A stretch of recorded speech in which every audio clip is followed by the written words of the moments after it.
naman yung video tutorial natin ng level 58 Hunter tutorial. Ayan. So, yung last topic natin, ayan. So, nilaro natin yung pag-create ng character, new character. So, pag may character ka na ayaw, ayan, ito-type mo lang yung delete, i-click mo. Matagal na yan. So, punta tayo dito sa malakas na character ko. Pinakamalakas. Enter world. Paka-isira nyo to. Puro basic lang. Ito yung Stormwind City. Napaka-busy city. Ito yung pet ko. Phoenix. Nabi ko na pet. Okay. Pag mga ganyan yung town, yung mga ganyan, yung mga pangalan nila sa ibabaw, sabihin tao yan. Pag-click mo siya. Ignore mo siya. Si Jungkook of the Nightfall. Dead Squad yung kanyang pangalan ng kanyang guild. Isa siyang level 90 Draenei na Death Knight. Itong isang katabi ko, may tumabi sa akin. Russian, Taisi. Draenei Mage. Okay. So, yung mga ito yung mga mailbox na discuss ko ni last time. Bigay sa akin. Ayun o. So, nakuha ko yung item na sinend sa akin. Ayan. So, sa capital city, pag inem mo, ayan o, ayun yung Stormwind, capital city ng humans. So, ang layo ko na dun sa capital city ko. Ang Night Elf kasi nandito sa side na to eh. So, nag-travel ako dito. So, paano mag-travel dito? Pwede ka sa harbor, ayun o. O pwedeng dun sa Night Elf na city, nandun mo nilagay yung Hearthstone mo, yan o. Yung innkeeper doon, nandun yung innkeeper mo. Nung napunta ka dito, pwede kang bumalik doon. Uy, may nag-send ng love sa akin. Yung puso. So, kung gusto mo magpating sa kanya, click mo siya. Tapos, whisper. Sabihin nun, sa kanya ka lang magsasalita. Thanks.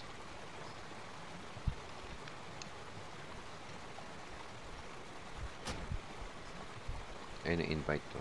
Add friend, set focus, ganyan.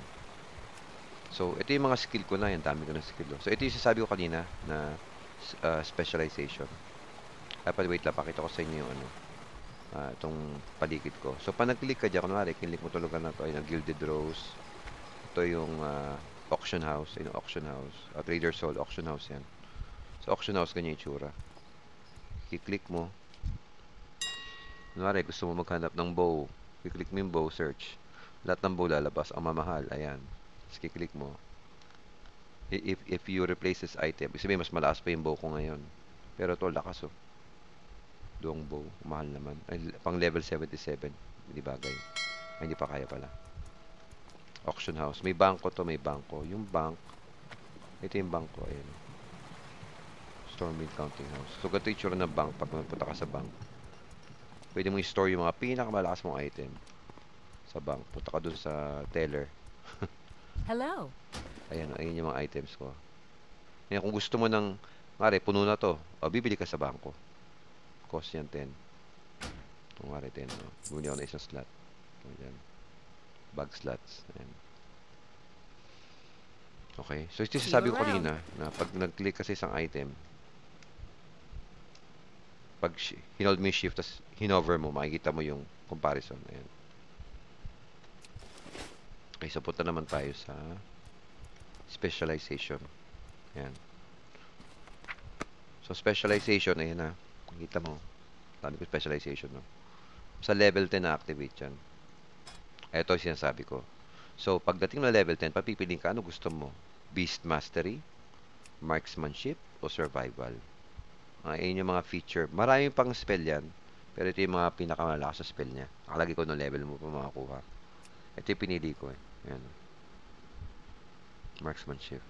So, mayroon ditong NPC na pag nilapitan mo, pwede mong ipa-reset to. Kung gusto mong magbago isip mo, meron. Pero may price yun.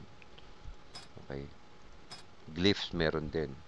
Ito medyo madugo to eh. Kailangan mo ng someone na mayroong inscription na skill para gawa kanya ng glyph. Babayaran mo siya.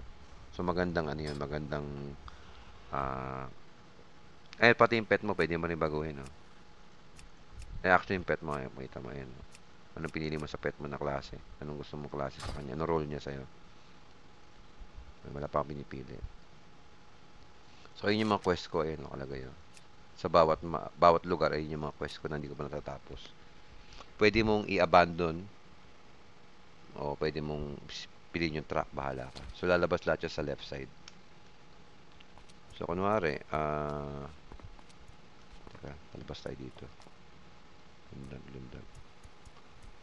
Kunwari,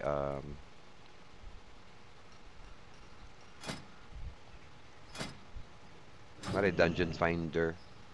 Magmagana yung Dungeon Finder. Ayan, click ko. Dungeon Finder. Ang role ko is damage. Pwede kong i-find group. Naka-queue ngayon ako. Maglalagay na message dito. Ayun. Ito yung price sa dungeon pag sumama ka. Siyempre, mga ka-level mo lang. Yung dungeon na pupuntahan mo, level mo lang. Between level 15 and 16 dungeon, ganyan. Okay, pwede mo i-leave yung queue. Pag mag-signal sa'yo na available na yung dungeon, kahit anong ginagawa mo, pag pinindot mo yung yes, iti-teleport ka niya, lahat kayo dun sa dungeon na yun. Pag natapos yung quest, babalik kayo dito kung saan kayo kinunong dungeon sa lugar na to. Ganun lang. Okay? So, basic lang yan. Mount. Sa loob ng mga building, hindi ka pwede mag-mount. Pero pag pwede, may skill yun eh. Yan.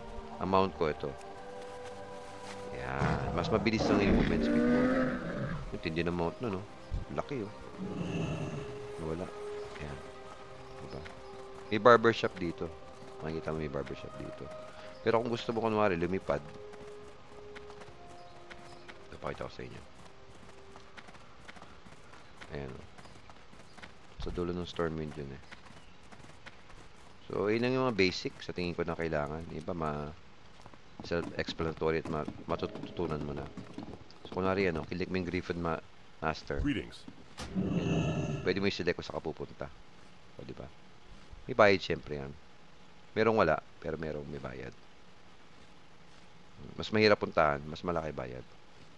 For the Alliance. Okay?